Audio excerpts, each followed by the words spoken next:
semuanya. Shalom. Shalom. Kalau boleh, kenapa berlomba ke belakang semua ini? Agak di depan sebagian. Iya.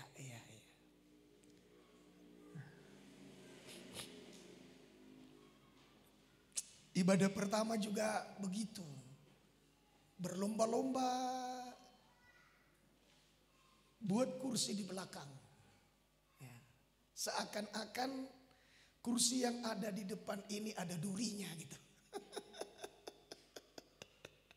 Ada duri. Haleluya, haleluya. Baik, sebagaimana tadi kami telah mengingatkan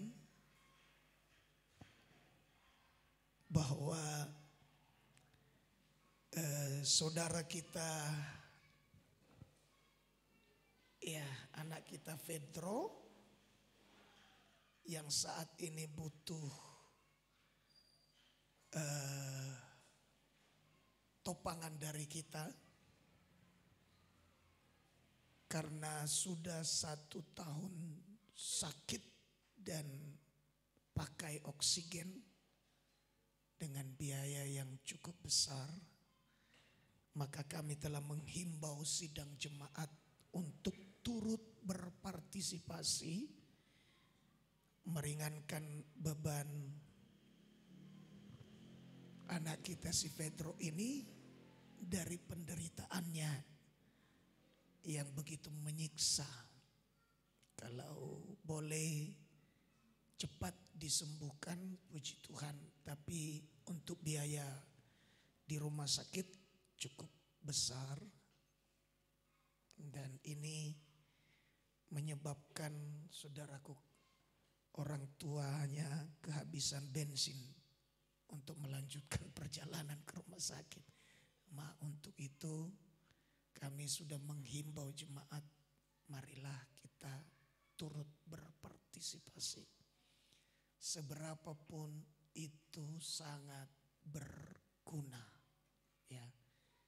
Pada masa haus, setitik air itu saudara, setetes air itu sangat dibutuhkan. Ya. Itu. Jadi demikianlah adik kita Pedro ini saat ini membutuhkan pertolongan kita. Dan saya sudah beritahukan tadi di dalam ibadah kita yang pertama, kalau nanti di ibadah kedua ini, kalau boleh kita sudah serahkan. Karena untuk apa lama-lama, sementara sangat dibutuhkan. Dan saya menyampaikan di ibadah terakhir ini,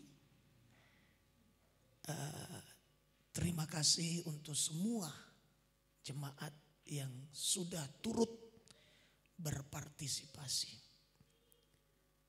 Kita sebagai anggota tubuh Kristus wajiblah bagi kita sesama anggota untuk tolong menolong. Ya.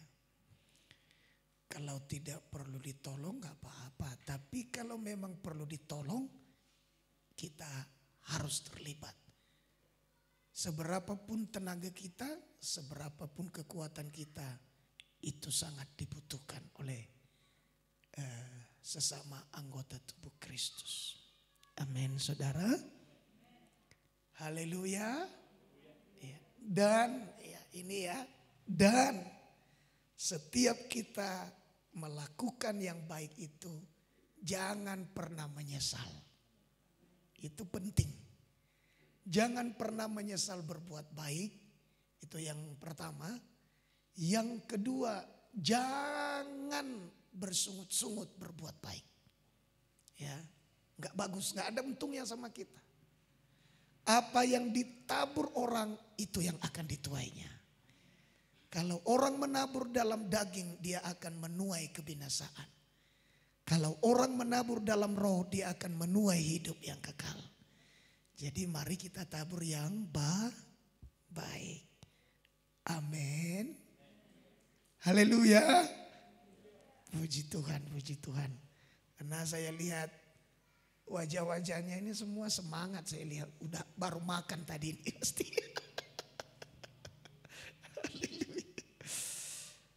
Baik, kita sudah belajar bersama-sama dari kebenaran firman Tuhan selama beberapa minggu terakhir ya.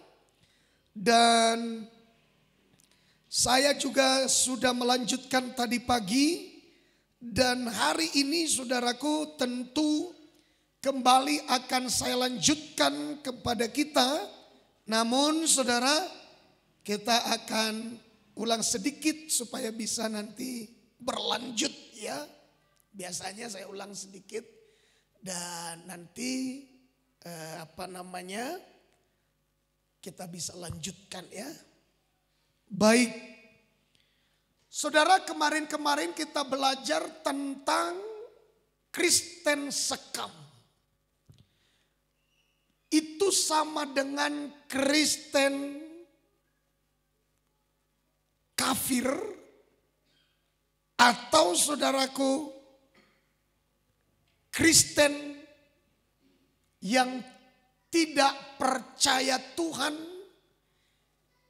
Kristen hanya namanya, Kristen hanya ada di KTP-nya, namanya Kristen, isinya bukan Kristus. Itu.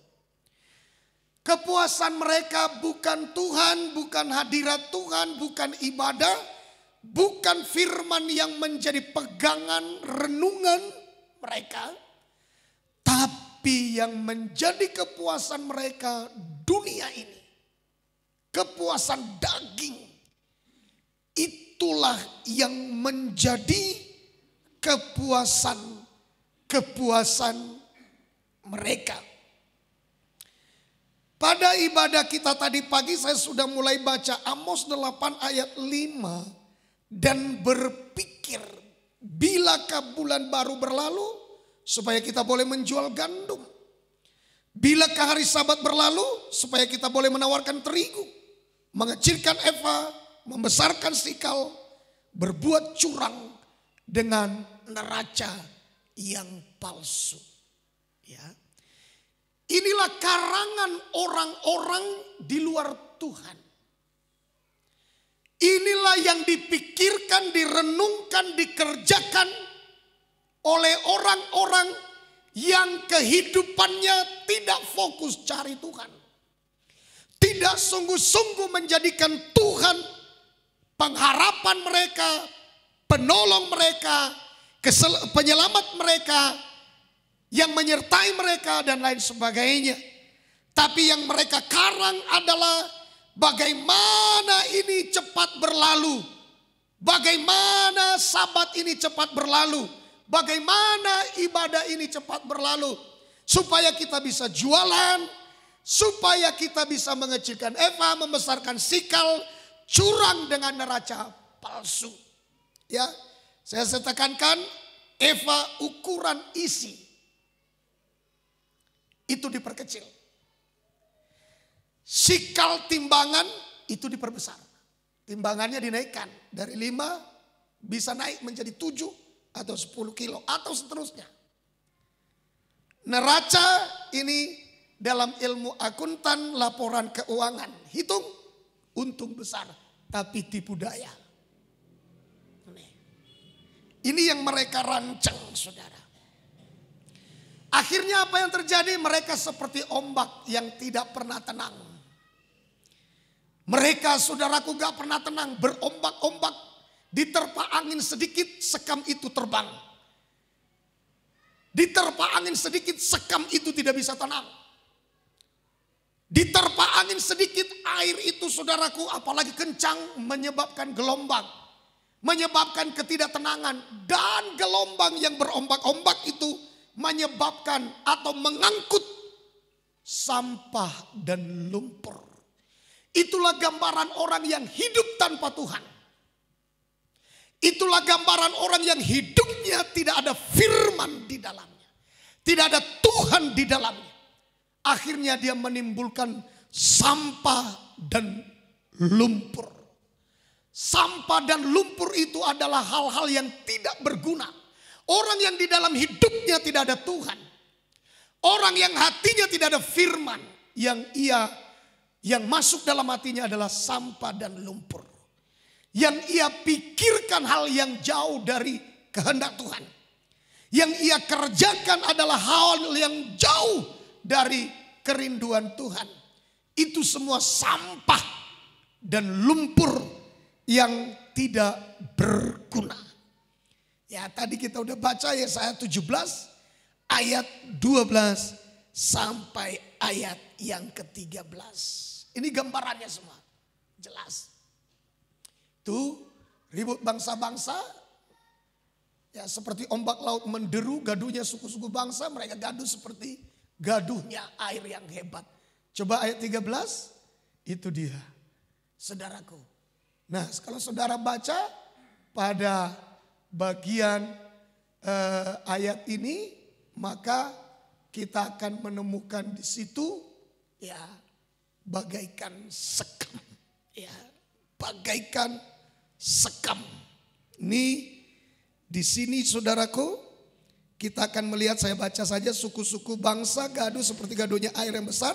Tapi Tuhan menghardiknya sehingga mereka lari jauh-jauh, terburu-buru seperti sekam di tempat penumbukan dihembus angin. Dan seperti dedak di tiup puting beliung. Coba lihat Yesaya 57 ayat 20. Sedikit saja saudara biar kita bisa lanjut. Yesaya 57 ayat 20. Perhatikan, tetapi orang-orang fasik adalah seperti laut yang berombak-ombak. Tidak dapat tenang, tidak dapat tetap tenang. Arusnya menimbulkan sampah dan lumpur. Jadi kalau tidak tenang itu pasti yang dihasilkan kekhawatiran, kecemasan, betul? Ketakutan, itu sampah yang tidak berguna. Dan sering sekali kita pelihara itu. Ayat 21 perhatikan apa yang terjadi di situ. Nah, di situ tiada damai bagi orang-orang fasik itu. Firman Allahku. Nah, orang kaya begini diduduki oleh wanita Babel. Tadi saya sudah terangkan juga kepada kita. Akhirnya diduduki oleh perempuan Babel. Ya. Kalau sudah hidup dalam kekhawatiran, berombak-ombak, hidup dalam kecemasan, ketakutan, ya, yang datang adalah sampah, yang datang adalah lumpur yang tidak berguna. Nah, tanpa disadari, disitulah perempuan Babel itu duduk, mencengkeram, menguasai, mengendalikan, ya, mencengkeram, menguasai, mengendalikan, membelenggu, mengikat. Ini dia ya. Nah, Bapak Ibu, ini sekam ini menunjuk pada bangsa kafir yang tidak berisikan firman. Menunjuk pada Kristen sekam yang menolak firman. Tidak menjadikan firman, akhirnya diduduki oleh perempuan Babel menurut Wahyu 17 ayat yang pertama dan ayat yang ke-15 ya. Jadi Kristen sekam itu gambaran orang yang menolak firman. Kristen kafir itu adalah gambaran orang yang menolak Tuhan, menolak firman, ya.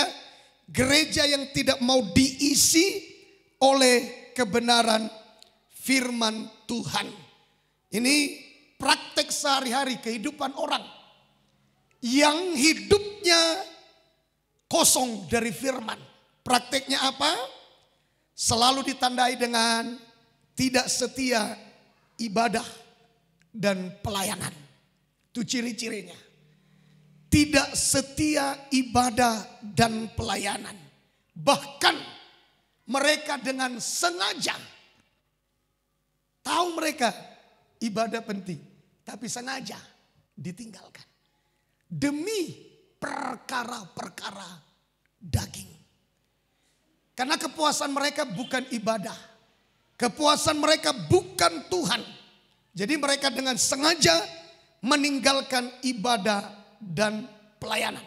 Nah, Kristen kayak begini hidup tanpa pegangan. Kristen kayak begini sekam kosong. Bisa diombang-ambingkan angin, ditiup angin sedikit.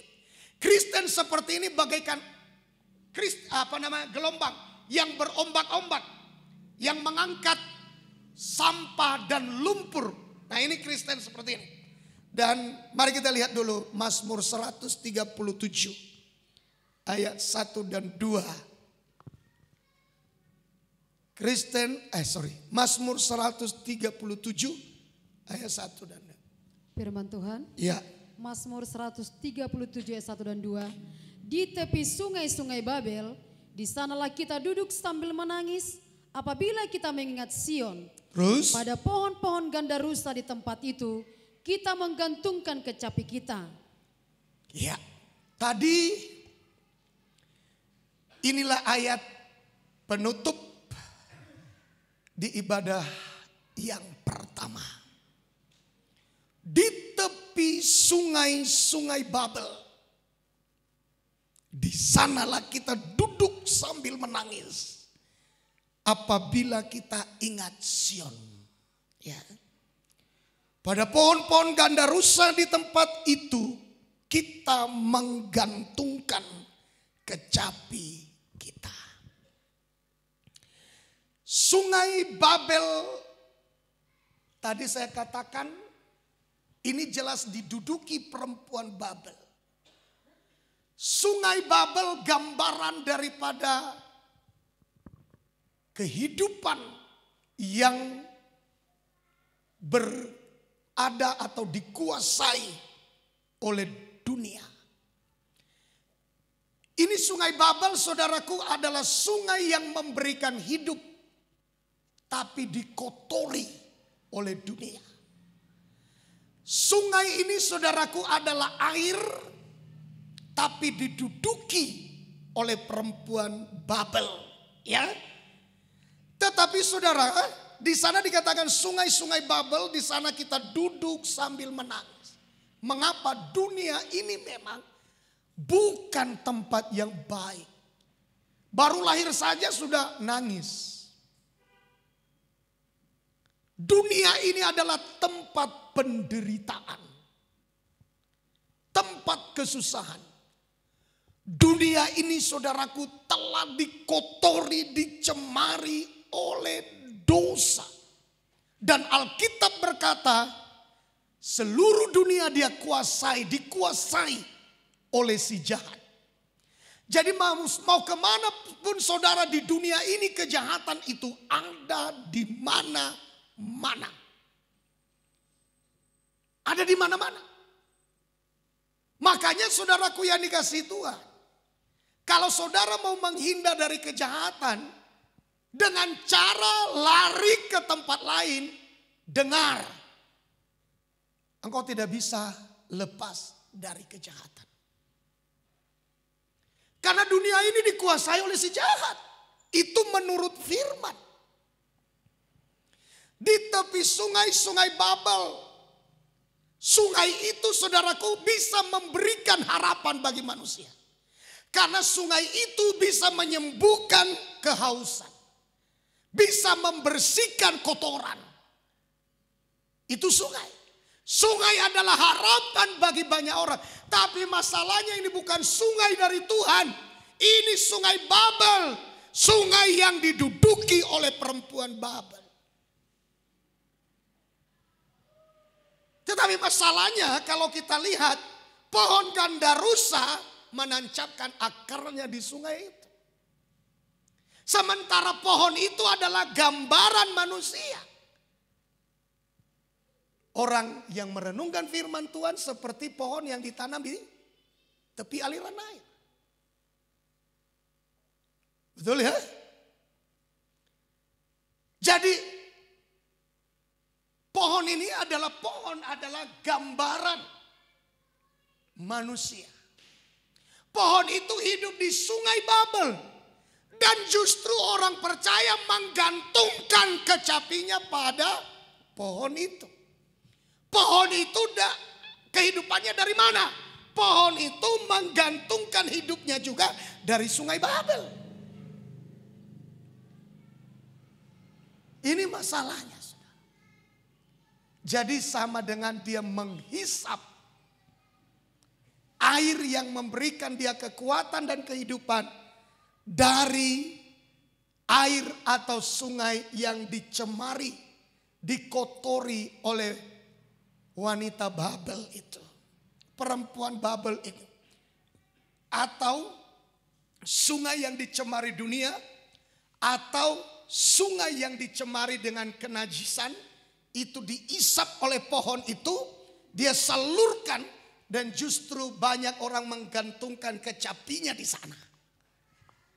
Sama dengan menggantungkan harapannya, penghidupannya, kehidupannya digantung kepada pohon yang menggantungkan juga hidupnya dari sungai-sungai Babel.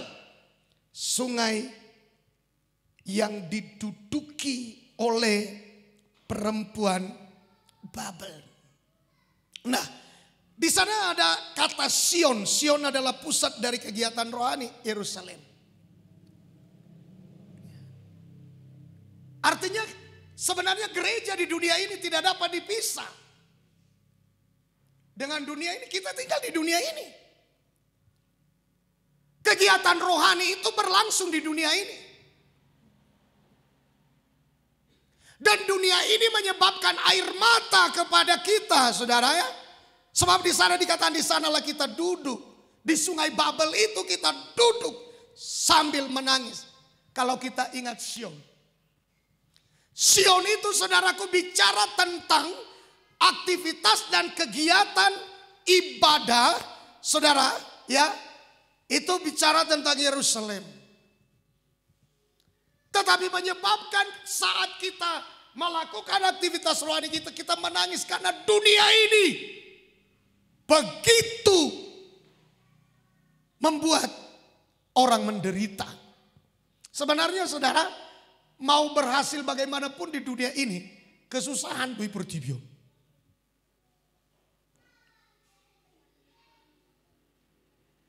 Lihat saudara,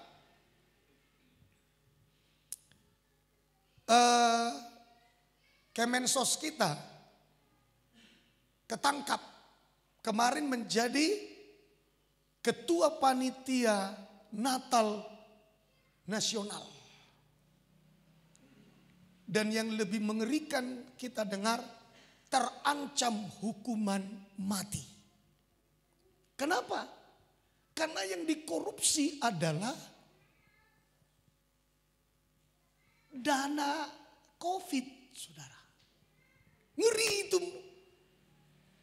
Dana COVID itu kan dana orang yang bantuan untuk orang-orang yang menderita, yang susah. Makanya ancamannya hukuman mati. Kalau ini terjadi nanti betapa, saudaraku, mengerikan.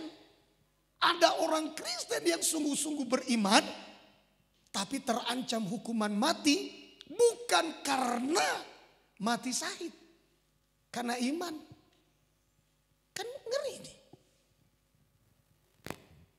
Kalau kita menggantungkan harapan kita bukan pada Tuhan, bukan pada firman, tapi pada dunia ini, inilah yang menyebabkan dunia akan membunuh kita. Karena memang dunia tidak bisa menjanjikan keselamatan. Dunia hanya memberikan kematian dan kebinasaan. Ini sangat tidak enak kabar itu, saudaraku. Ya. Kalau kita kirim misalnya apa, doakan ya. Doakan. Apanya yang mau didoakan? Apanya yang mau dibela Tuhan? Ini namusedo sama kita kan. Mau dibela Tuhan apa?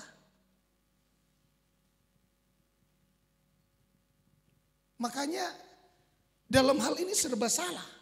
Sebenarnya kan. Apa Tuhan bisa bela seperti ini? Nah ini.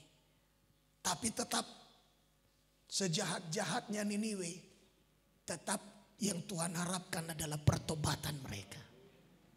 Karena satu jiwa Tuhan tidak inginkan binasa. Yang Tuhan inginkan adalah pertobatan. Amin saudara. Ini pertobatan. Jadi bagi kita, mari saudaraku, Sion ada di dunia ini. Sion bukan ada di sorga. Kegiatan dan aktivitas kerohanian di dunia ini, bukan di sorga. Dunia ini menyebabkan air mata. Dunia ini menyebabkan penderitaan. Dunia ini menyebabkan kesusahan. Dunia ini saudaraku terkadang menjadi ancaman bagi kita. Menyebabkan ketidaknyamanan di dalam perjalanan hidup kita. Tetapi walaupun dunia ini menjadi ancaman dan melahirkan ketidaknyamanan dalam hidup kita, kita tidak boleh tancapkan akar hidup kita di sana. Katakan amin. Katakan amin. Kita tidak boleh tancapkan akar hidup kita di situ. Akar hidup kita harus kita tancapkan pada sungainya Tuhan. Haleluya. Sungainya Tuhan itu beda dengan sungai Babel. Sungai Babel, saudaraku, gambaran tentang dicemari oleh dunia. Tapi sungai dari Tuhan itu adalah gambaran orang yang merenungkan firman. Bagaikan pohon yang ditanam di tepi aliran air. Yang akan menghasilkan buahnya pada musimnya, tidak layu daunnya, apa yang diperbuatnya berhasil. Jadi sungai Tuhan dengan sungai Babel berbeda. Ya. Jangan gantungkan kecapi kita di sana. Kecapi itu saudaraku dipakai Daud untuk sebuah pelayanan. Mengusir setan. Kecapi itu adalah gambaran kehidupan kita yang melayani hadirat Tuhan. Katakan amin. Yang tidak saudaraku digantungkan pada dunia. Kalau kecapi digunakan untuk melayani hadirat Tuhan, maka tentu pengharapan kita bukan pada sungai Babel. Pengharapan kita pada sungai Tuhan itulah firman yang mengalir. Firman itu mengalir bagaikan sungai, memberikan pengharapan, memberikan kita kekuatan. Karena itu adalah janji-janji Tuhan yang memberikan kesegaran pada hati kita, memberikan kita harapan di masa yang akan datang, bahwa Tuhan akan menggendong kita melalui berbagai macam bahaya untuk dapat menghantar kita pada pengharapan yang Ia janjikan bagi saya dan bagi saudara. Dia Tuhan yang baik, saudaraku. Ya. Jadi saudaraku, pohon gandarusa adalah gambaran umat Tuhan, termasuk gambaran pelayan Tuhan, termasuk gambaran anak Tuhan. Gandarusa ini yang menggantungkan hidupnya pada pohon itu. Sementara pohon itu menggantungkan hidupnya dari sungai Babel. Ini saudaraku yang dikasih Tuhan, sungai. Ini pohon itu menggantungkan hidupnya dari sungai Babel. Datang anak-anak Tuhan, dia gantungkan juga kecapinya di sana. Kecapi itu saudaraku, itu gambaran orang-orang yang hidup menyembah Tuhan, memuji Tuhan, melayani hadirat Tuhan. Itu kan guna daripada kecapi digunakan Daud. Mengusir setan dari Saul. Ya, gak boleh digantung pada pohon gandarusa. Pohon gandarusa yang hidupnya tergantung pada sungai Babel. Gak bisa. Kalau kita sudah percaya melayani hadirat Tuhan, mari gantungkan hidup kita pada firman sungainya Tuhan. Amin.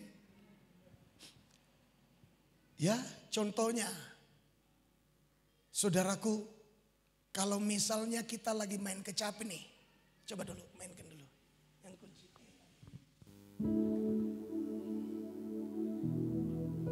Ya, kita nyanyi aja ya. Ini hatiku tak sempurna, tulus dan kau. Bisa bantu saya? Padamu Yesus. Oh, ini hati tak sempurna, perlu campur tanganmu dalam hidupku. Ini kita sedang melayani hadirat Tuhan.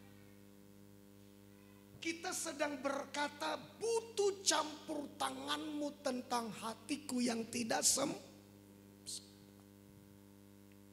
dan makin haus, hadirat Tuhan makin kuat. Makin haus, hadirat Tuhan makin mencengkeram, menguasai. Dan itu akan memberikan kita kehidupan. Kehidupan yang tidak lagi berfokus dan bergantung pada dunia. Dunia menyebabkan penderitaan. Dunia menyebabkan air mata. Apabila kita ingat Sion, kita menangis. Di tepi sungai-sungai Babel. Itu tadi kata firman itu. Lalu kita menggantungkan aja kecapi kita pada pohon gandarusa yang hidupnya tergantung pada sungai Babel. Kita enggak. Hadirat Tuhan akan memenuhi kita. Kita menggantungkan hidup kita kepada Tuhan yang sanggup menggendong kita di saat badai datang. Yang sanggup menggendong kita melalui mara bahaya. Yang sanggup memelihara hidup kita dan mengangkat kita mencapai apa yang menjadi tujuan Tuhan dalam hidup kita. Haleluya. Amin Bapak Ibu. Amin. Ini hatiku tak menyembahmu, sorry. Ini hatiku, amin, menyembahmu tulus dan kagum padamu Yesus. Amin.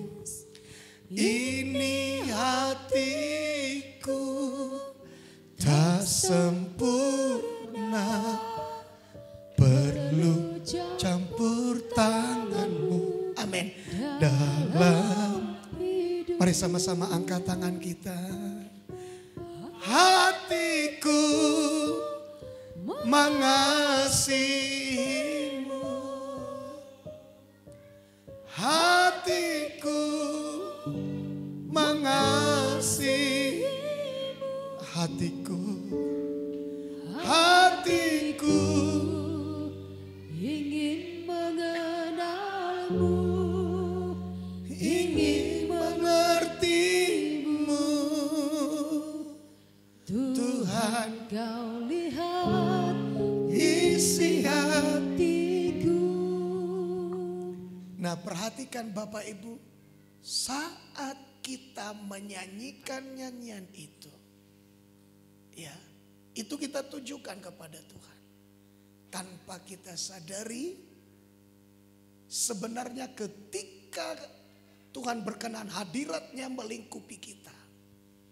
Dan saat hadiratnya melingkupi kita, tekanan, kesusahan, kekhawatiran, kecemasan, ketakutan berubah menjadi pengharapan.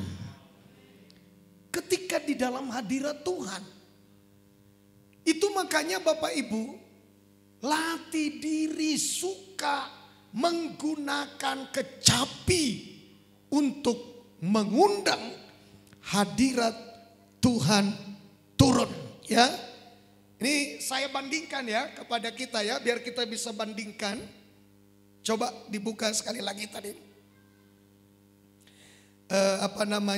Mazmur 137, Mazmur 137 ayat yang pertama dan ayat yang kedua. Coba ya saudara. Firman Tuhan. Di tepi sungai-sungai Babel, di sanalah kita duduk sambil menangis apabila kita mengingat Sion. Ya, terus? Pada pohon-pohon gandarusa di tempat itu kita menggantungkan kecapi kita. Ya, coba bandingkan. Ini sungai dunia. Tapi mereka juga hidup di sana. Mereka juga hidup di sana. Anak-anak Tuhan gak hidup di sana. Coba Mazmur 1 ayat 2 dan 3. Nah, ini kehidupan kita. Ini kehidupan kita. Firman Tuhan. Ya. Tetapi yang kesukaannya ialah Taurat Tuhan. Terus? Dan yang merenungkan Taurat itu siang dan malam. Terus? Ia seperti pohon yang ditanam di tepi aliran air, yang menghasilkan buahnya pada musimnya, dan yang tidak layu daunnya. Apa saja yang diperbuatnya berhasil. Nah, ini berbeda, ada dua pohon. Yang satu pohon itu ditanam di sungai-sungai Babel. Yang satu lagi saudaraku ditanam di sungai akibat merenungkan firman. Tuh sungainya Tuhan namanya. Ya. Ketika kita merenungkan firman maka kita diumpamakan, digambarkan seperti pohon yang ditanam di tepi aliran air. Berarti berarti firman itu, ya, firman itu adalah gambaran sungai di mana pohon itu berakar. Menancapkan akar. Sementara pohon gandarusa di dalam Mazmur 137 itu juga ditanam di tepi aliran air. Tapi air yang menancapkan akarnya pada sungai Babel. Ini dua pohon tapi berbeda sumber hidupnya. Sama-sama pohon yang menggantungkan hidupnya pada air. Yang satu air dari Tuhan itu firman. Yang satu lagi air dari sungai Babel itu adalah gambaran dunia yang diduduki oleh perempuan Babel. Ini saudaraku sangat berbeda. Sama-sama menggantungkan hidup. Orang yang menggantungkan hidupnya pada sungai Babel ada juga menggantungkan kecapinya pada ranting-ranting pohon daripada gandarusa yang berharap pada sungai Babel. Saya katakan kecapi adalah gambaran bentuk pelayanan terhadap hadirat Tuhan bagi anak-anak Tuhan. Tapi bagi orang dunia, kecapi adalah gambaran orang-orang yang memuji-muji setan, memuji-muji daging, memuji-muji dunia. Sama-sama juga pelayanan. Mereka saudaraku menyenangkan daging, menyenangkan setan. Karena kecapi itu musik itu saudara. Ini sama-sama pelayanan. Tapi yang satu saudaraku dia gantungkan harapannya ke situ, kepada sungai Babel. Yang satu lagi menggantungkan harapannya pada firman. Yang ia renungkan firman, yang ia kerjakan firman, yang ia pegang firman. Harapannya ada dalam janji-janji firman. Saya berharap Bapak Ibu, biarlah pada hari ini kita renungkan firman ini. Di mana kita menancapkan akar kita. Apakah pada sungai Tuhan yang sumbernya adalah firman, atau pada sungai Babel yang sumbernya adalah perempuan Babel, roh najis, atau sama dengan dicemari oleh dunia. Kemana kita menaruhkan harapan kita? Ini penting untuk kita renungkan. Pengharapan mereka ada pada sungai Babel, sumbernya perempuan Babel. Tapi saudara, kita menaruhkan harapan pada sungainya Tuhan. Itu saudaraku sumbernya adalah merenungkan firman. Betapa celakanya anak Tuhan menyebut dirinya anak Tuhan, tapi melepas firman. menjauhkan diri dari firman. Jauh dari ibadah itu jauh dari firman. Meninggalkan ibadah sama dengan melepas firman. Padahal firman adalah sungai yang dimana pohon itu menancapkan akar hidupnya untuk dapat bertahan bahkan di musim kering. Bapak dan Ibu yang dikasihi Tuhan, saya teringat akan Petrus yang menggantungkan kecapinya pada kemampuan dirinya sendiri dan tidak menggantungkan kecapinya kepada janji-janji Tuhan. Untung Tuhan baik. Pada waktu Yesus bangkit, ia panggil kembali Petrus dari hidup lamanya. Ketika Petrus, saudaraku, melihat Yesus sudah mati, habislah. Dia tidak ingat lagi janji firman. Dia tidak renungkan lagi janji firman. Dia lupakan janji firman. Tidak ia simpan dalam hatinya. Sehingga harapannya kandas. Kembalilah harapannya. Dia gantungkan pada kebiasaan lamanya sebelum mengenal Yesus. Ia katakan, aku harus kembali tancapkan. Aku harus kembali gantungkan kembali kecapiku pada cara-cara lama. Bukan pada janji-janji firman. Itu makanya ia kembali kepada hidup lamanya. Sebagai penjala ikan. Puji Tuhan, saudara. Tuhan itu adalah maha kasih. Seberapa besar saudaraku kasih Tuhan, ia akan saudaraku jangkau hidup kita. Kecuali makin dikejar kita, makin jauh kita. Makin dikejar, makin jauh kita. Tapi saya mau katakan, selama saudara menanggapi jangkauan kasih Tuhan, ia akan tangkap saudara untuk kembali kepada Dia. Saudara, pulanglah murid-murid Tuhan. Ia berkata kepada mereka, Petrus, berapa banyak kalian dapat ikan? Dan murid-murid berkata, tidak ada. Saya katakan, itulah hasil kerja keras di luar Tuhan. Buka pikiran, buka hati. Itulah hasil kerja keras di luar Tuhan. Tanpa melibatkan Tuhan. Meninggalkan pengharapannya pada janji firman. Dan hanya menggantungkan hidupnya pada pohon gandarusa. Yang pohon gandarusa itu juga hidup dari sungai Babel. Ada orang yang terkutuk itu beberapa bagian. Yang mengandalkan kekuatannya sendiri. Dia kembali kepada kekuatannya sendiri. Itulah Petrus. Gagal, saudaraku, gagal besar. Dia tinggalkan Tuhan Yesus, dia tinggalkan semua janji Tuhan. Ia lepas. Ia kembali kepada cara lamanya. Dan Alkitab berkata, terkutuklah orang yang mengandalkan kekuatannya sendiri. Terkutuklah orang yang mengandalkan manusia. Tuh. Orang ini, saudaraku, ada di bawah kutuk. Kering. Makanya saya berpikir, ada orang berpikir bahwa mereka diberkati. Tapi hatinya kok bisa kering ya. Hidupnya hanya mencari kesalahan orang lain. Itu ciri-ciri hati yang kering. Dengarkan baik-baik, saudara. Mungkin saudara bilang, aku udah diberkati loh Pak.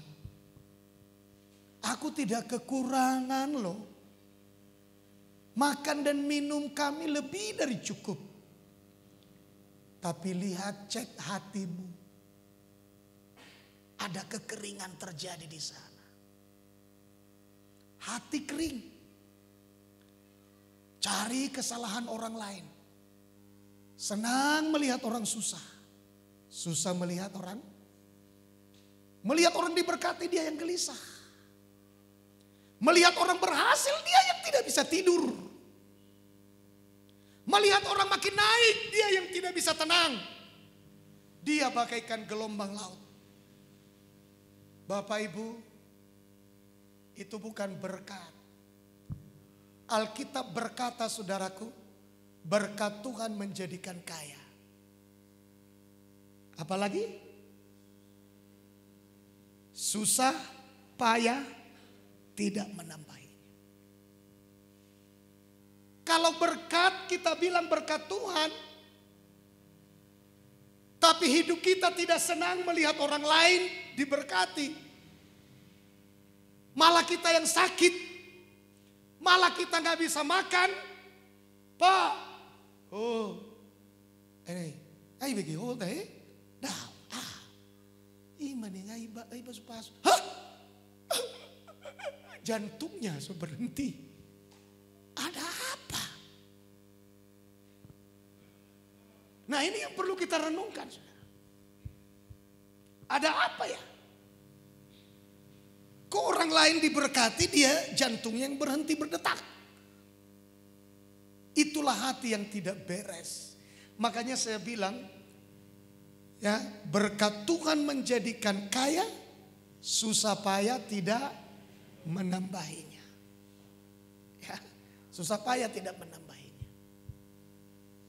Ada badai, bisa tenang. Tidak ada badai, lebih tenang. Ya, di tengah badai saja tenang. Kenapa? Karena harapannya Tuhan. Amin. Harapannya apa? Tuhan. Percaya nggak bisa tenang di tengah badai? Percaya? Kok nggak bisa percaya? Ya kan? Harus tenang. Kenapa? Karena ada tuh murid-murid, mereka berlayar. Yesus tidur di ada badai.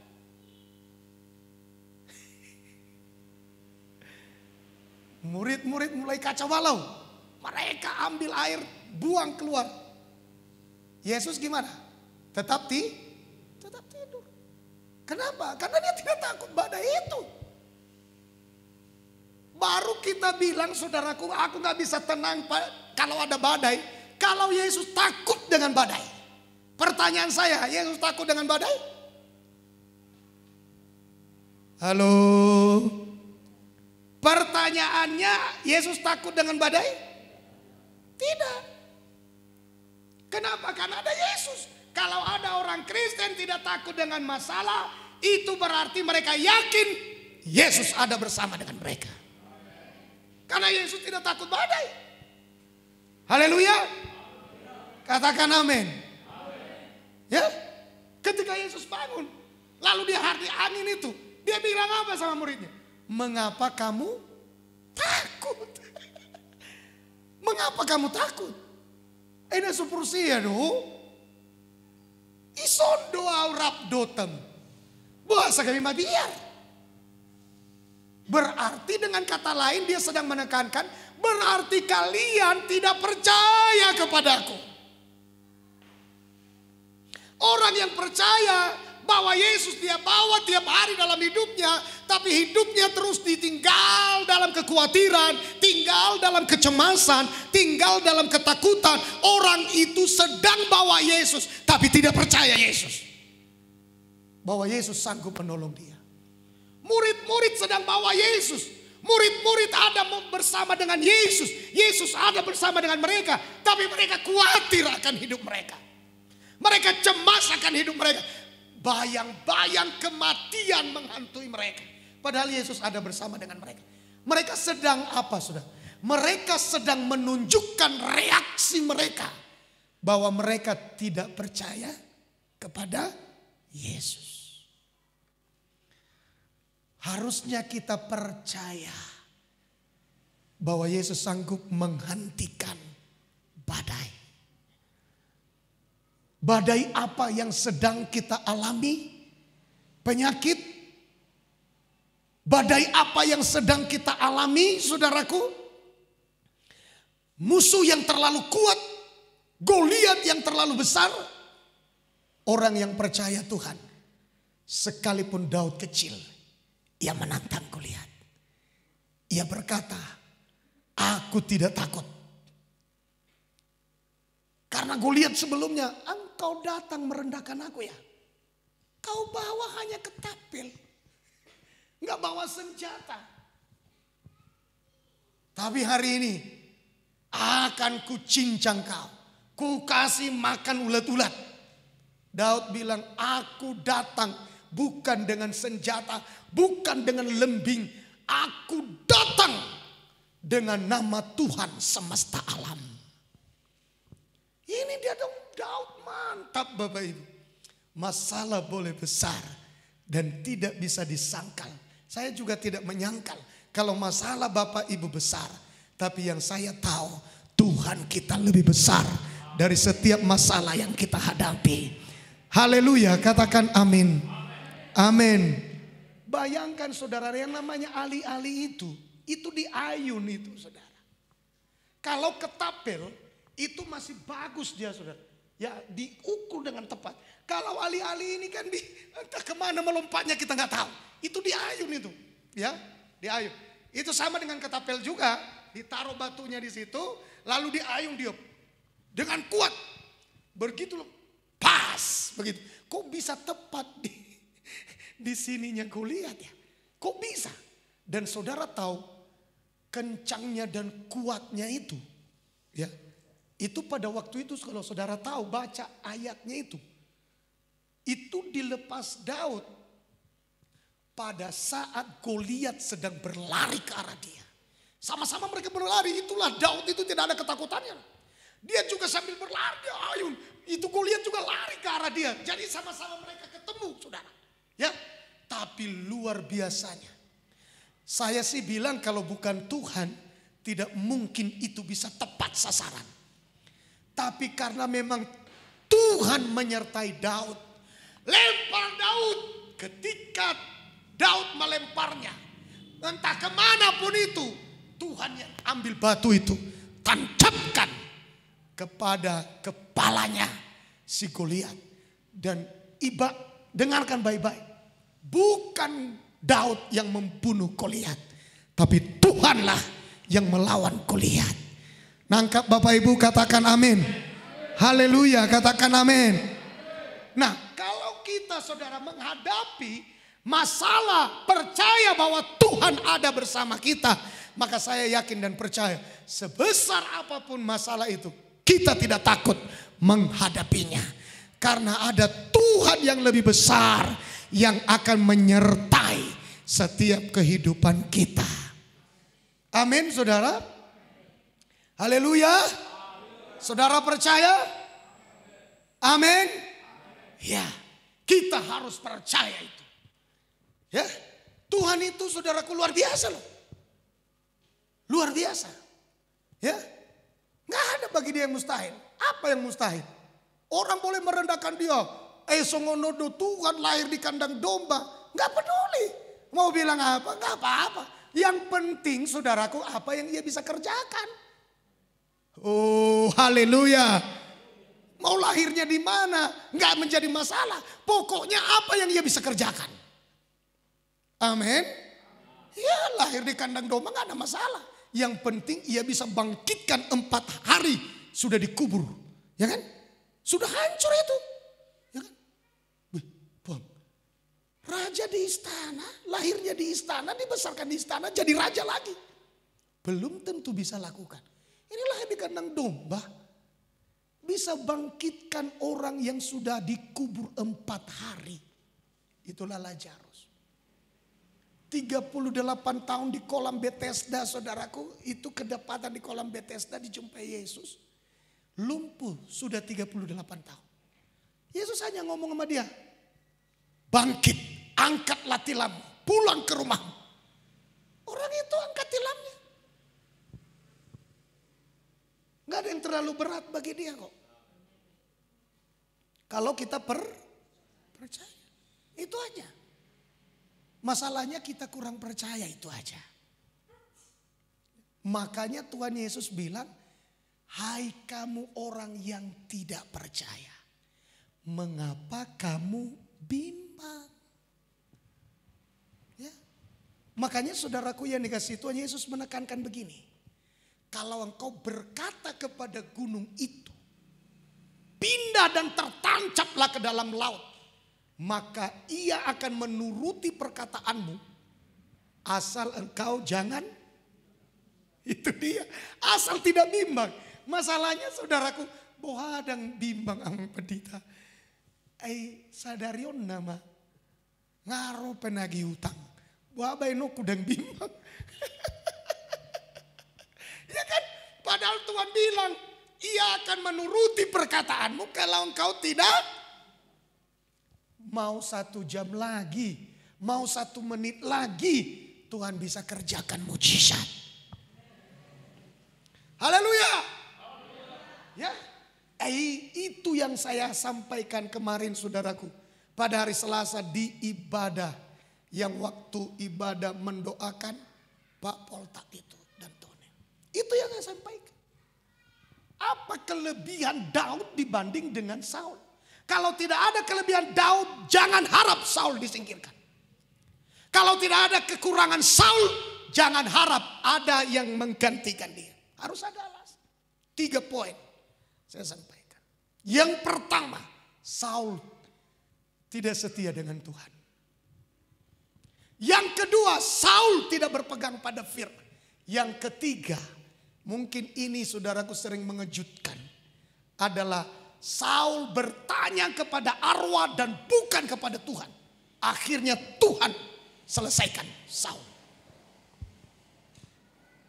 Tuhan selesaikan Saul. Nah, kalau kita tidak lebih baik dari Saul, jangan harapkan Daud bisa diangkat. Kecuali Daud memiliki kelebihan dari Saul, baru bisa. Nah, kalau kita mau baik, maka hindari 3 poin itu. Supaya dapat bertahan berkenan di hadapan Tuhan. Karena Daud juga tidak akan diangkat kalau nggak ada kelebihannya. Amin, saudara. Apa kelebihannya? 1, seorang yang berkenan di hatiku. Membuat diri berkenan itu nggak gampang. Yang kedua, seorang yang melakukan kehendakku pada zamannya. Dan saudaraku yang dikasihi Tuhan, puji Tuhan. Ya. Makanya kemarin ini doa kita bersama. Mudah-mudahan ya, kalau nanti mereka sudah sah, mereka ingat firman itu. Dan ini pesan saya. Kalau tidak diingat firman itu, malah dilanggar yang 3 poin itu, tidak jauh beda mereka dengan Saul, akan disingkirkan. Pasti disingkirkan. Makanya saya menjadi poin saya, saudara. Kenapa di Toba ini tidak pernah ada bupati 2 periode? Enggak pernah.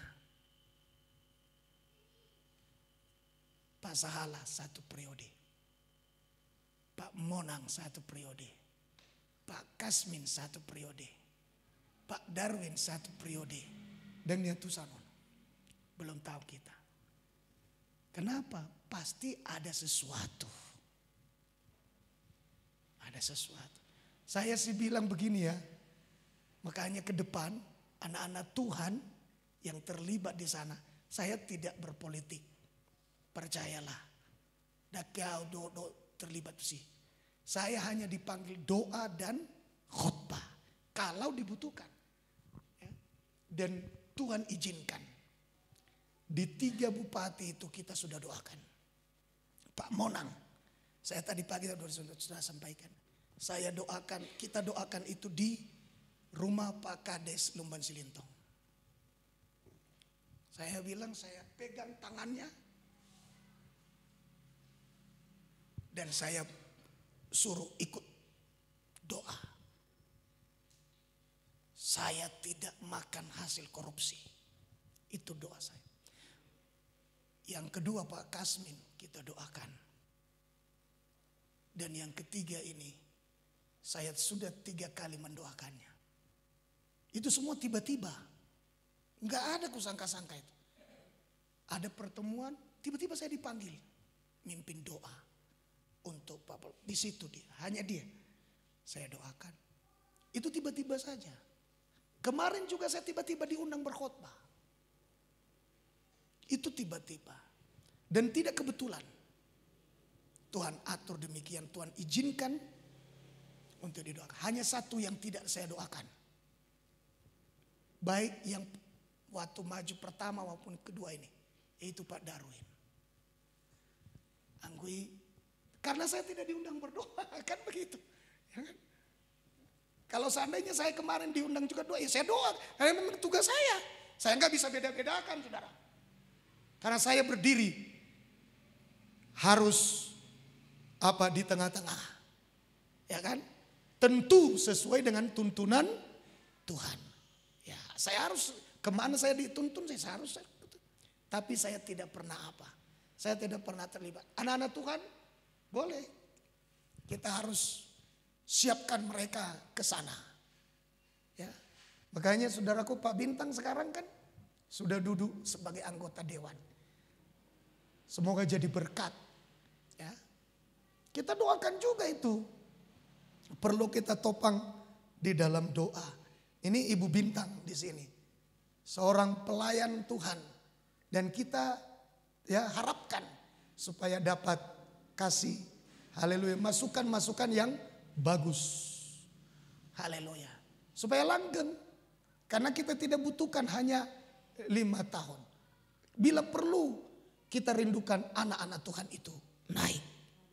Tapi orang-orang yang berkomitmen kayak si Ahok. Nah itu kita butuh. Haleluya. Menegakkan kebenaran. Haleluya. Nah ini dia saudaraku. Ya, saya rindu ya. Petrus saudara hidupnya itu kembali kepada yang lama.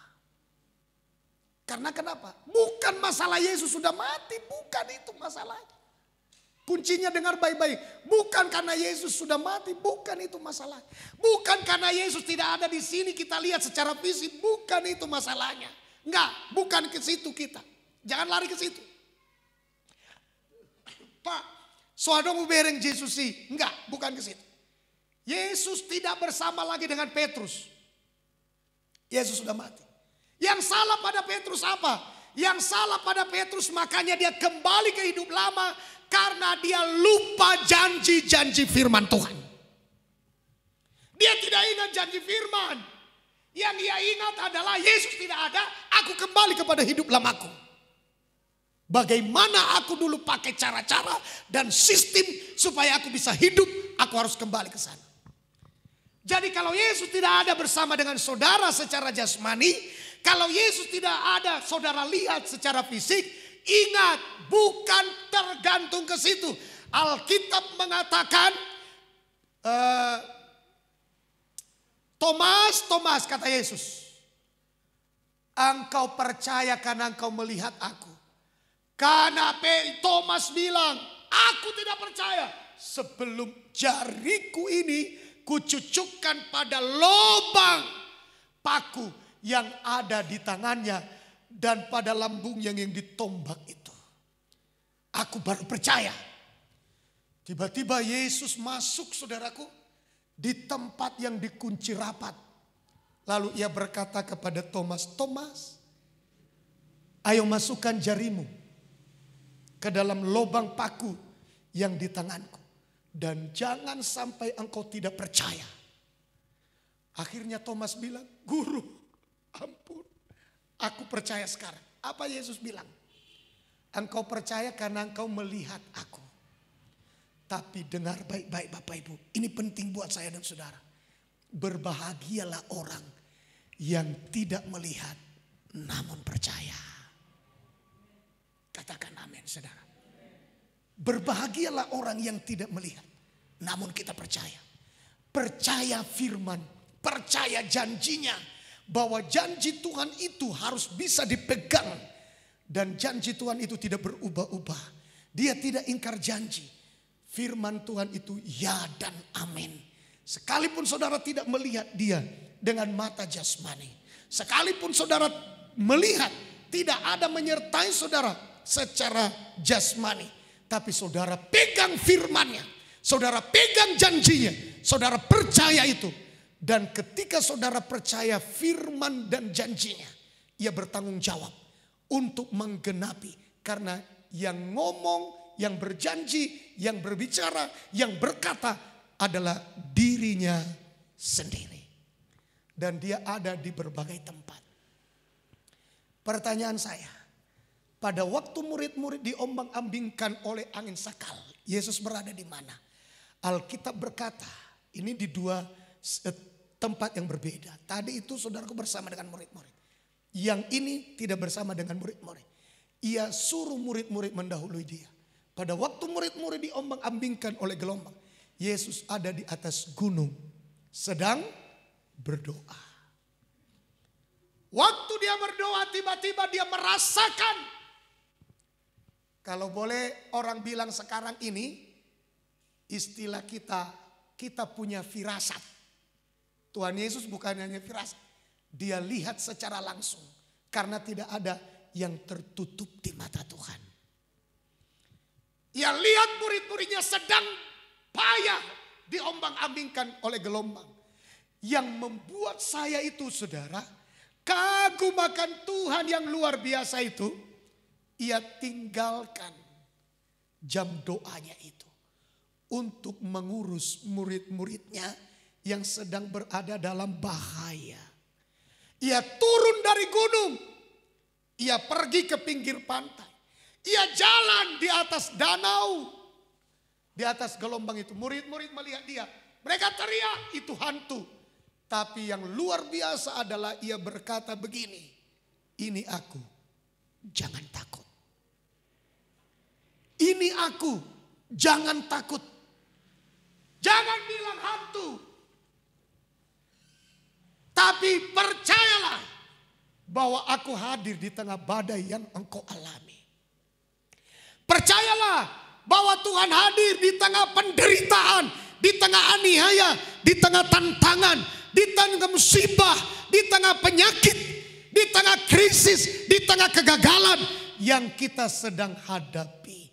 Percayalah Tuhan hadir di setiap kesulitan kita. Tuhan hadir di setiap keadaan kita. Tuhan hadir di setiap penderitaan yang kita alami. Ya, dengarkan baik-baik, Tuhan ada di tengah-tengah penganiayaan yang sedang kita alami. Tuhan ada di tempat di mana kita sedang mengalami kesedihan. Tuhan ada di tengah di mana kita sedang mengalami keputusasaan. Tuhan itu adalah Tuhan yang maha hadir. Utamanya dia ada di saat-saat anak-anaknya terancam bahaya. Dia ada bersama dengan kita. Percayakah saudara bahwa Tuhan Immanuel, Allah yang bersama dengan kita. Allah yang menyertai kita. Saudara ada di gunung, dia ada di sana. Saudara ada di lembah, dia ada di sana. Saudara ada diombang-ambingkan oleh gelombang, dia ada di sana. Karena dia Tuhan maha hadir dan penuh dengan kasih sayang terhadap kita. Dia tidak ingin kita celaka pada prinsipnya. Kalaupun saudaraku kita mengalaminya, itu karena dia izinkan. Selalu Tuhan punya rencana atas setiap kehidupan kita. Alkitab mengatakan saudaraku bahwa Tuhan campur tangan di dalam setiap situasi dan keadaan bagaimanapun yang sedang kita alami. Saudara, Yudas seorang pelayan Tuhan. Ia menggantungkan hidupnya bukan pada Tuhan. Ia menggantungkan hidupnya bukan pada firman. Selama Yesus berkhotbah 3,5 tahun bersama dia, ia tidak pernah pegang firman itu. Ia gantungkan hidupnya dari sikap mencuri yang ia miliki. Tidak pernah berubah. Dan kalau ia menggantungkan hidupnya ke sana. Dengar, yang kedua akan berakhir dengan menggantung diri. Bunuh diri. Sebelum saya akhiri khotbah ini. Orang yang menggantungkan hidupnya pada perkara-perkara daging. Orang yang menggantungkan hidupnya pada perkara-perkara dunia. Itu sama saja. Ia sedang menggantung hidupnya seperti Yudas. Mengakhiri hidupnya dengan amat menyedihkan. Ya. Orang yang menggantungkan kecapinya pada pohon gandarusa yang berharap pada sungai Babel sama dengan Yudas yang menggantung diri. Sama, levelnya sama dengan menggantung diri. Oleh sebab itu kita harus berhati-hati dengan sungai Babel yang menjadi pengharapan sebagian banyak orang. Ya. Itu karena mereka tidak mau diisi firman. Tidak mau hidup mereka diisi firman. Akhirnya menjadi sekam yang kosong, hampa, dan tidak berisi kebenaran. Tidak berisi janji Tuhan. Tidak berisi firman.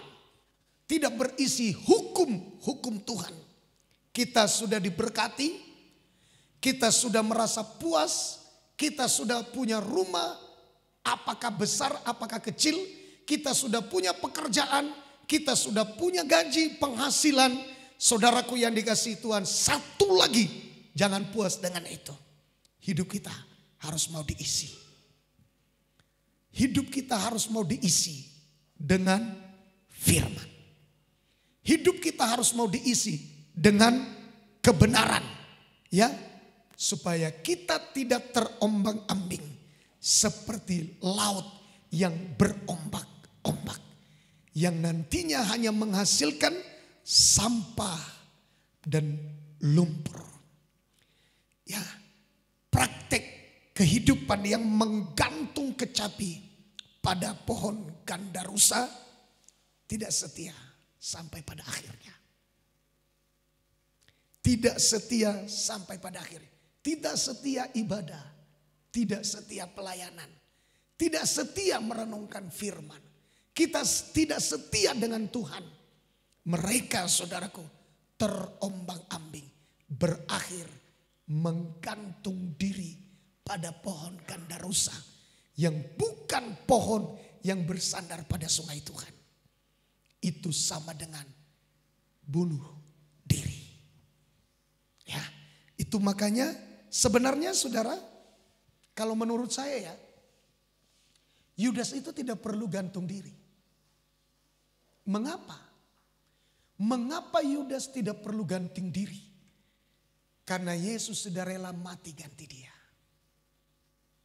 Yesus sedang berjalan kok menuju kayu salib. Tapi itulah, roh itu tidak bisa melepaskan dia. Roh itu bekerja kuat sehingga penyesalan yang dalam telah menimpa dia. Lari dia saudara. Akhirnya dia ambil tali. Ia gantung diri pada sebatang pohon. Yesus sudah mati bagi kita. Kita tidak perlu gantung diri dimanapun. Karena Yesus sudah rela tergantung di atas kayu salib. Untuk menebus kutuk dari hidup kita. Kita baca ayat ini. Dan biarlah ini menjadi ayat terakhir. Saya akan tutup khotbah ini. Galatia 3 ayat yang ke-13. Silakan dibacakan. Firman Tuhan. Ya. Galatia 3 ayat 13. Ya. Kristus telah menebus kita dari kutuk hukum Taurat. Ya. Dengan jalan menjadi kutuk karena kita. Sebab ada tertulis, terkutuklah orang yang digantung pada kayu salib. Ya. Kristus telah menebus kita dari kutuk hukum Taurat. Kutuk apa itu kutuk hukum Taurat? Kutuk di dalam hukum Taurat itu menyangkut kutuk yang diucapkan Tuhan kepada Adam dan Hawa. Itu tertulis di dalam hukum Taurat. Kutuk apa itu?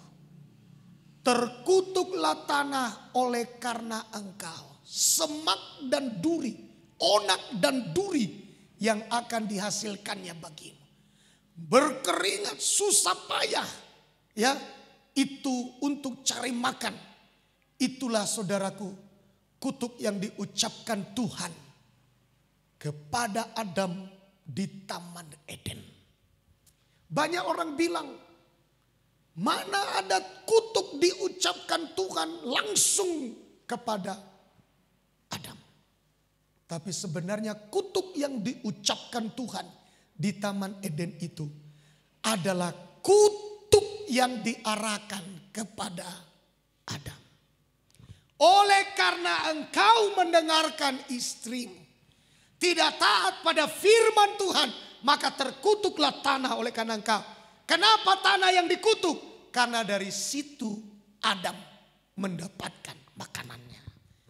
Siapa yang susah mencari makanan dari tanah yang dikutuk? Adam. Berarti kutuk itu atas dia.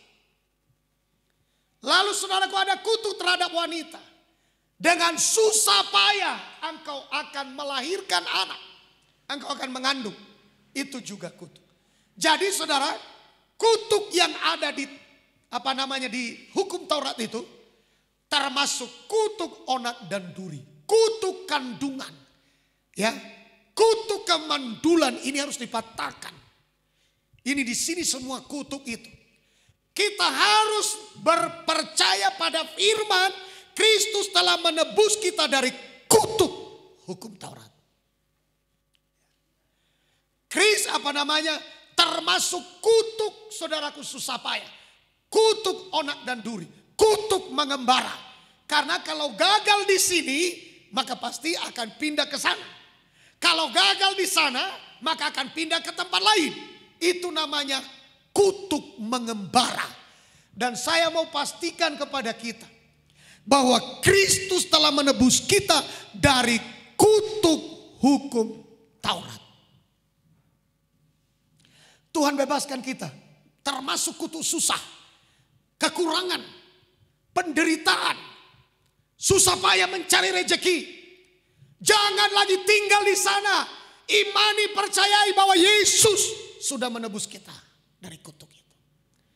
Kutuk huru hara itu muncul, yaitu kutuk iri hati, kutuk kedengkian, kutuk kecemburuan. Itu masuk saudaraku. Termasuk itu kutuk semuanya. Itulah yang masuk kepada Kain. Sehingga ia membunuh Habel. Jangan iri. Jangan fitnah orang lain. Jangan jatuhkan orang lain. Karena itu hanya menghambat berkat Tuhan bagi kita. Ya. Kain itu apa untungnya dia membunuh adiknya? Enggak ada untungnya. Hanya karena iri, karena dengki. Doanya dikabulkan, Kain belum. Korban persembahan Habel diterima, korban persembahan Kain belum diterima. Sebenarnya apa yang dilakukan Kain? Hanya tinggal memperbaiki sikap.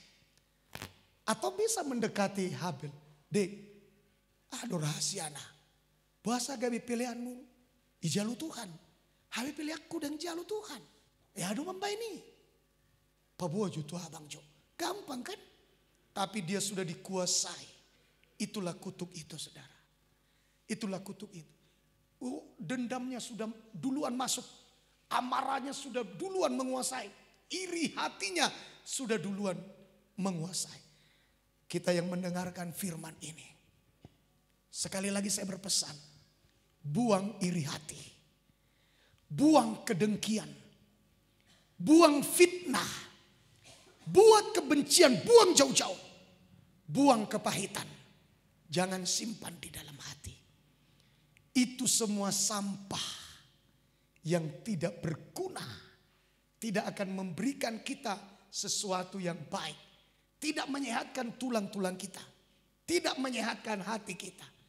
Itu hanya mendatangkan, saudaraku, tubuh kita makin lemah, semangat kita makin lemah, dan gairah hidup kita makin lemah. Menurun imun tubuh kita, menurun drastis, gampang dihinggapi oleh berbagai jenis penyakit ya, yang menyebabkan tubuh kita makin lemah. Makanya saudara, saya pernah baca tulisan-tulisan teman, dibuat Alkitab di media sosial ya, dibuat Alkitab ya. Lalu saudaraku kira-kira seperti ini ya, Alkitab lalu dibuatlah begini. Ini adalah imun tubuh yang paling kuat, yang tidak dapat ditembus oleh virus apapun. Apa imun tubuh yang paling kuat? Firman Tuhan. Karena firman Tuhan itu membuat pikiran kita kuat. Firman Tuhan itu membuat pengharapan kita bangkit. Itu firman Tuhan. Makanya luar biasa firman Tuhan itu. Baca firman Tuhan, renungkan firman Tuhan. Maka dia akan memberikan kita kekuatan dan pengharapan yang tidak berkeputusan. Haleluya. Amin. Baca firman ya. Baca firman. Haleluya. Amin. Kalau kita baca firman, dia memberikan kita kekuatan dan pengharapan. Amin. Tuhan Yesus memberkati. Kita bangkit berdiri bersama-sama. Kita menyembah Tuhan. Haleluya. Haleluya. Baik, saya mengundang setiap kita untuk mempersiapkan diri menyembah Tuhan Yesus.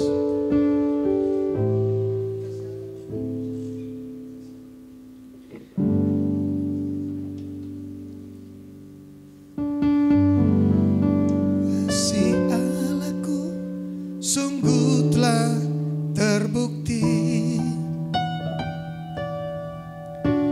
ketika Dia serahkan anaknya. Amin. Kasih Allah mau berkorban bagi kau dan aku. Tiada kasih seperti kasih Allahku. Sungguh telah terbukti. Oh, ketika Dia serahkan anaknya. Amin. Kasih Allah mau berkorban bagi kau dan aku. Tiada kasih seperti. Sekali lagi dari awal kita nyanyikan sungguh-sungguh.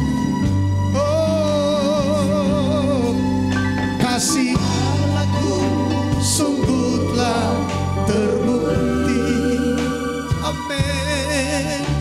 Ketika Dia serahkan anaknya. Amin. Kasih Allah mau berkorban bagi kau dan aku. Tiada kasih seperti kasih. Angkat tangan kita sama-sama. Bersyukur, bersyukur, bersyukur.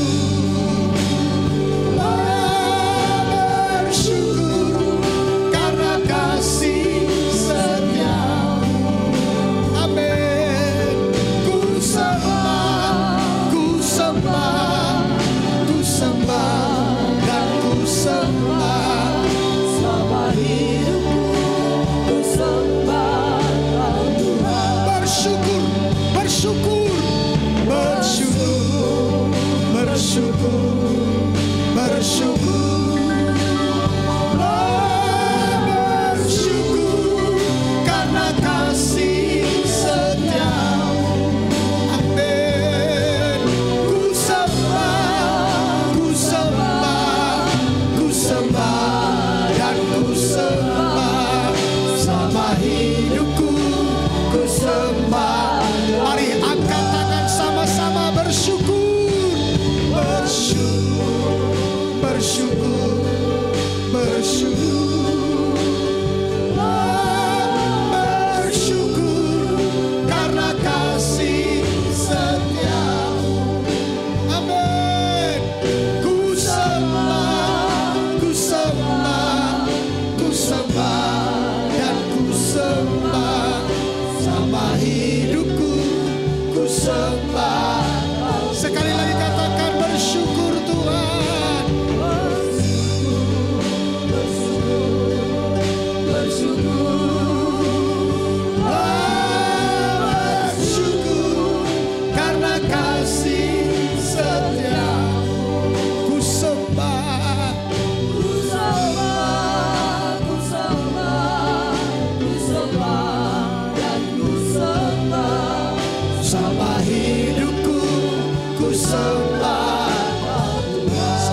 pengharapan, ia kembali kepada hidup lama. Yudas yang menggantungkan hidup dan harapannya kepada perkara-perkara daging, perkara-perkara materi, akhirnya ia gantung diri. Padahal sebenarnya Yesus sudah rela tergantung di kayu salib untuk menggantikan dia. Tapi sayang, ia justru tidak sanggup menanggung penyesalannya. Akhirnya ia gantung diri. Orang-orang banyak menggantungkan hidupnya pada sungai Babel, pada pohon gandarusa. Beda dengan anak Tuhan yang menggantungkan hidupnya pada firman, pada sungai kehidupan, yang memberikan kepada mereka kehidupan yang tidak dapat diberi oleh dunia. Sehingga mereka tidak layu daunnya, tetap sukacita, tetap bahagia, tetap bisa tertawa di tengah badai sekalipun. Dan berbuah pada waktunya. Bahkan apa yang mereka kerjakan selalu berhasil. Mari kita angkat tangan kita berserah penuh. Jangan gantungkan hidup pada perkara-perkara materi. Gantungkan hidup pada firman Tuhan.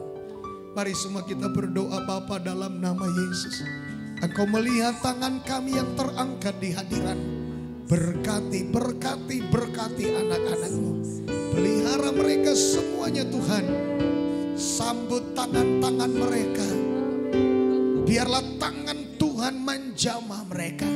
Tangan Tuhan menarik mereka.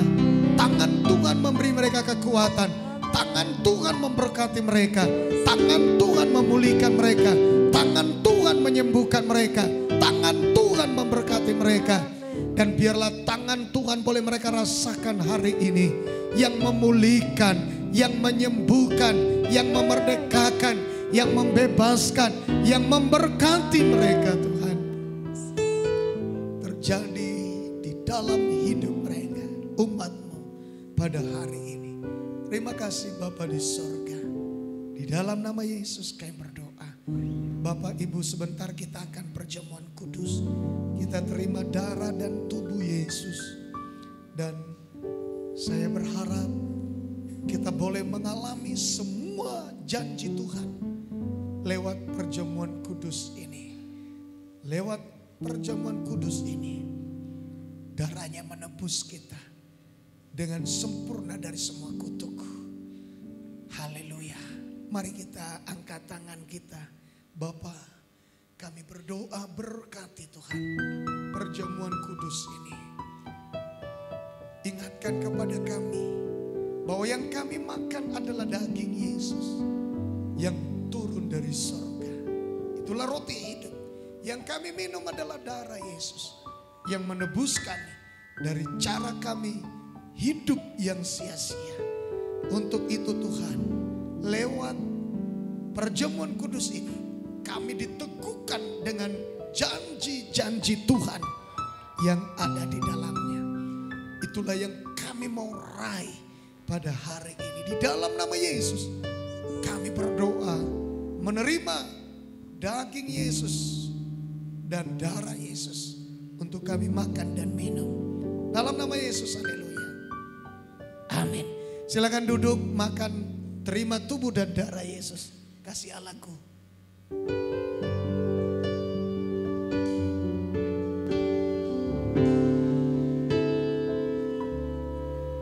Kasih Allahku sungguh telah terbukti. Amin. Ketika Dia serahkan anaknya, kasih Allah mau berkorban bagi kau dan aku. Tiada kasih seperti kasih-Mu. Kasih Allahku, kasih Allahku sungguh telah terbukti. Oh, ketika Dia serahkan anaknya, kasih Allah mau berkorban bagi kau dan aku. Tiada kasih seperti kasih-Mu. Mari katakan bersyukur, bersyukur, bersyukur, bersyukur. Bersyukur karena kasih setia.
dengan cara yang tidak benar. Maka tidak sedikit di antara mereka ada yang sakit, ada yang menderita, bahkan ada yang mati. Maka supaya cara kita benar memakan tubuh dan darah Yesus, perlu seleksi diri kita. Kalau saudara temukan ada sesuatu yang belum beres, belum layak, mohon kasih dan pengampunan Tuhan. Akui dosa agar kita layak makan tubuh dan darah Yesus. Mari kita berdoa. Bapa, dalam nama Yesus, ampuni kami Tuhan. Pribadi lepas pribadi, agar kami layak menerima tubuh dan darah-Mu, agar tidak menjadi penghalang bagi kami Tuhan. Mohon kasih dan pengampunan, dan akui bahwa daging dan darah Yesus adalah makanan dan minuman yang sesungguhnya yang Dia beri bagi kita. Haleluya, haleluya. Terima kasih Tuhan. Baik Bapak Ibu, pegang roti di tangan kanan saudara. Apakah saudara percaya bahwa roti yang ada di tangan kanan kita adalah persekutuan kita dengan Yesus Kristus? Mari angkat tinggi-tinggi, ikuti doa saya. Tuhan Yesus, terima kasih untuk roti yang Engkau berikan bagi saya, yaitu daging-Mu sendiri yang turun dari sorga untuk memberikan saya kehidupan yang daripada Tuhan Yesus. Engkau rela dimahkotai dengan mahkota duri. Engkau rela dicambuk. Engkau rela tergantung di atas kayu salib. Tubuh-Mu tercabik-cabik. Dan Engkau berikan kepadaku sebagai pertanda, sebagai bukti bahwa Engkau telah menanggung dosaku. Akibat kejahatanku telah ditimpakan pada tubuh-Mu, sehingga seluruh daging-Mu robek, tercabik-cabik. Dan hari ini Engkau berikan kepadaku, saya terima dengan iman di dalam nama Yesus. Yesus Kristus adalah roti hidup yang turun dari sorga. Kalau saya makan tubuh Yesus, makan daging Yesus, maka saya beroleh hidup kekal selama-lamanya. Itulah kehidupan yang dianugerahi Tuhan Yesus dalam hidupku. Roti yang turun dari sorga bukan roti yang dimakan oleh nenek moyang kami. Mereka semua telah mati. Roti yang turun dari sorga adalah daging Yesus sendiri yang memberikan hidup kekal kepada saya dan keluarga saya dalam kerajaan sorga untuk menyempurnakan tubuh saya sehat sentosa, untuk menyempurnakan jiwa dan rohku dibangkitkan pada akhir zaman dalam nama Yesus. Inilah roti yang turun dari sorga, yaitu daging Yesus sendiri yang Ia berikan untuk keselamatan kami, agar kami tidak terkapar di meja operasi, agar kami tidak terkapar di ruang ICU, agar kami tidak stroke, tidak lumpuh, tidak pikun, tidak koma. Di dalam nama Yesus, saya tolak kanker, saya tolak tumor, semua kutu penyakit akibat dosa, semua kutu penyakit dari turunan, dari leluhur, semua kutu penyakit dari roh kegelapan, dari perdukunan, di dalam nama Yesus. Saya percaya semuanya sudah ditanggung oleh Tuhan Yesus dalam tubuhnya di atas kayu salib. Mulai hari ini saya menyatakan dengan iman bahwa saya sehat, saya kuat, umur panjang, diberkati dalam pekerjaan, usaha, bisnis, rumah tangga, di dalam nama Yesus. Saya orang yang diberkati. Saya orang yang diberkati di dalam nama Yesus. Terima kasih Tuhan bahwa Engkau telah menanggung semua kesakitanku pada tubuhmu di atas kayu salib. Di dalam nama Yesus, di dalam nama Yesus. Inilah daging Yesus, roti yang turun dari sorga. Saya terima dengan iman. Mari kita makan daging Yesus dalam nama Yesus.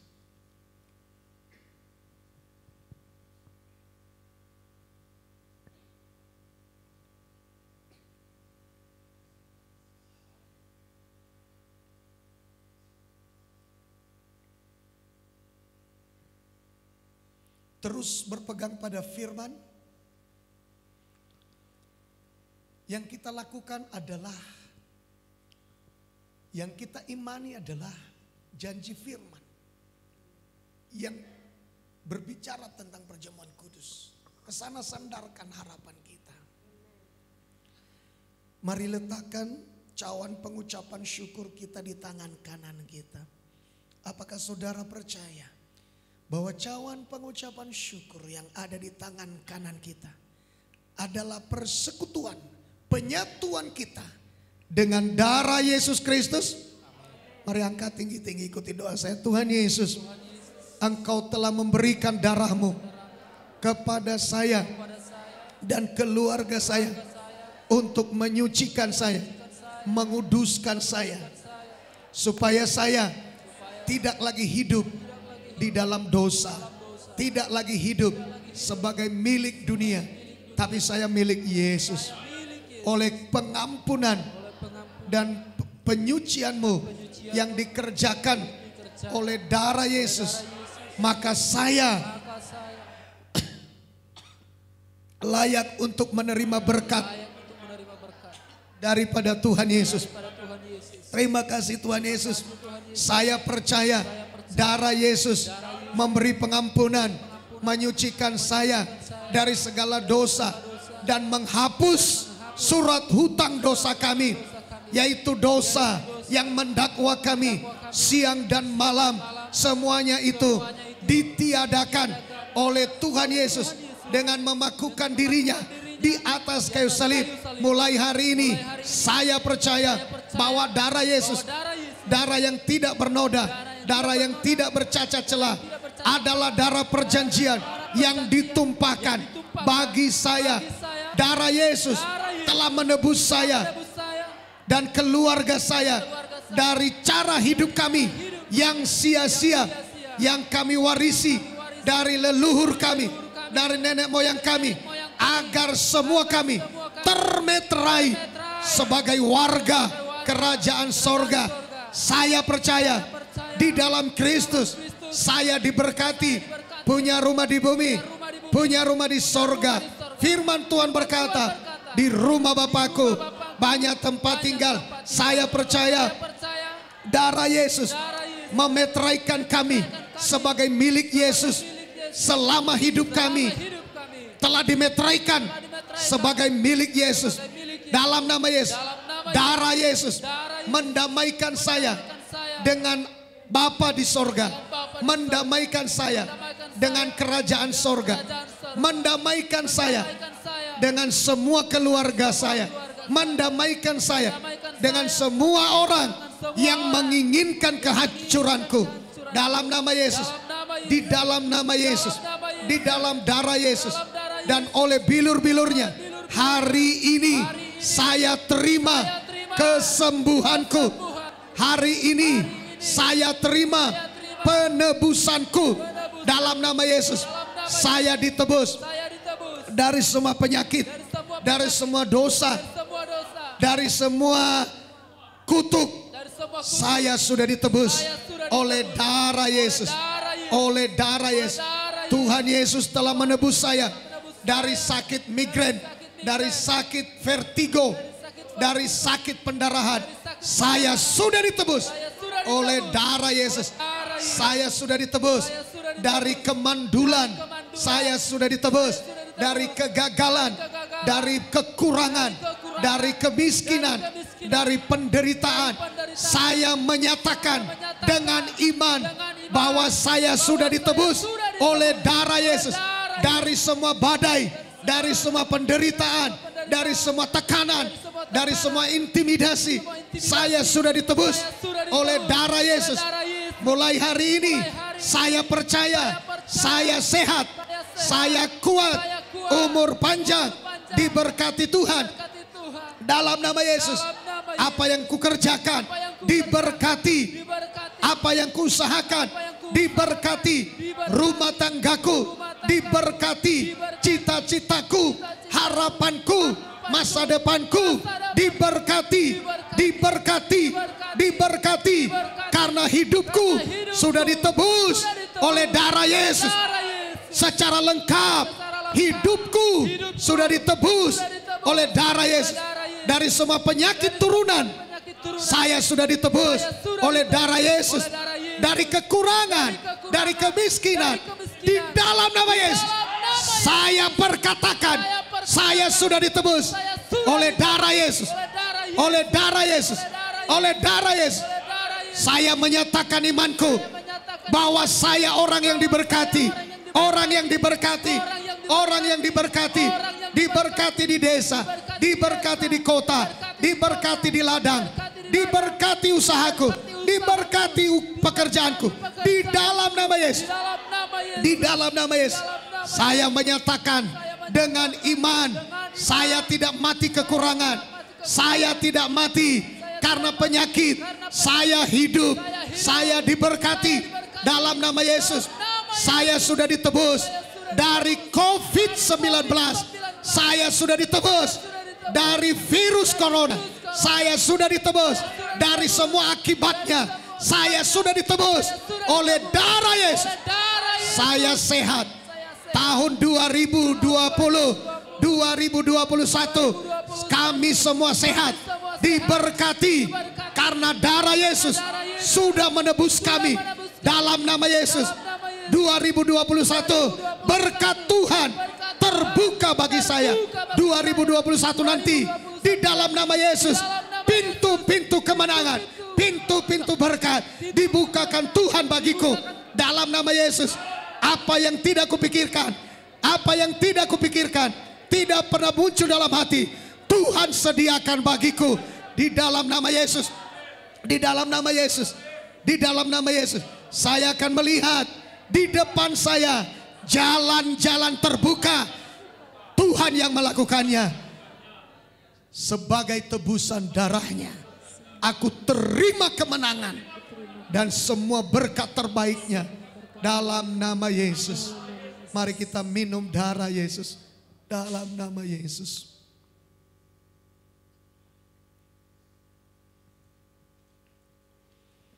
Haleluya, haleluya. Mari angkat tangan saudara. Bilang terima kasih untuk darah Yesus yang sudah menebus kita. Bilang terima kasih untuk daging Yesus yang sudah menanggung dosa kita pada tubuhnya di kayu salib. Terima kasih Tuhan. Terima kasih. Terima kasih, dengan apa kami membalas kasih-Mu yang begitu besar. Dengan apa kami membalas korban-Mu yang begitu luar biasa. Siapakah kami di hadapan-Mu sehingga Kau rela mati bagi kami. Kami adalah biji mata-Mu Tuhan. Terima kasih. Terima kasih, terima kasih. Terima kasih, terima kasih. Mari angkat tanganmu dua-dua. Di dalam nama Yesus hamba berdoa saat ini untuk anak-anak Tuhan yang sudah ditebus oleh darah Yesus. Untuk anak-anak Tuhan yang sudah makan daging Yesus. Untuk anak-anak Tuhan yang sudah menyatu dengan Yesus Kristus dalam hidup mereka. Lewat perjamuan kudus ini, hamba berdoa, mereka saya nyatakan sebagai orang-orang yang diberkati. Mereka saya nyatakan sebagai orang-orang yang sehat. Mereka saya nyatakan sebagai orang-orang yang berkemenangan. Mereka saya nyatakan sebagai orang-orang yang diberkati Tuhan dalam segala hal yang baik. Terima kasih Tuhan. Segala penyakit aku hardik di dalam nama Yesus. Tinggalkan tubuh anak-anak Tuhan. Tinggalkan tubuh anak-anak Tuhan. Tinggalkan tubuh mereka. Dalam nama Yesus. Bapa, aku lepaskan segala berkat-Mu. Aku lepaskan segala berkat-Mu. Aku lepaskan segala berkat-Mu. Aku lepaskan segala berkat-Mu. Aku lepaskan segala berkat-Mu. Turun atas anak-anak Tuhan. Diberkatilah mereka di desa. Diberkatilah mereka di kota. Diberkatilah usaha mereka. Diberkatilah pekerjaan mereka. Diberkatilah masa depan mereka. Diberkatilah tubuh mereka. Sehat sentosa menjadi milik mereka. Diberkatilah rumah tangga mereka. Di dalam nama Yesus. Diberkatilah setiap pribadi. Diberkatilah mereka dengan jodoh yang terbaik bagi yang belum punya jodoh. Terima kasih Bapa. Bagi Tuhan pujian, hormat, kemuliaan sampai selama-lamanya. Sama kita katakan amin.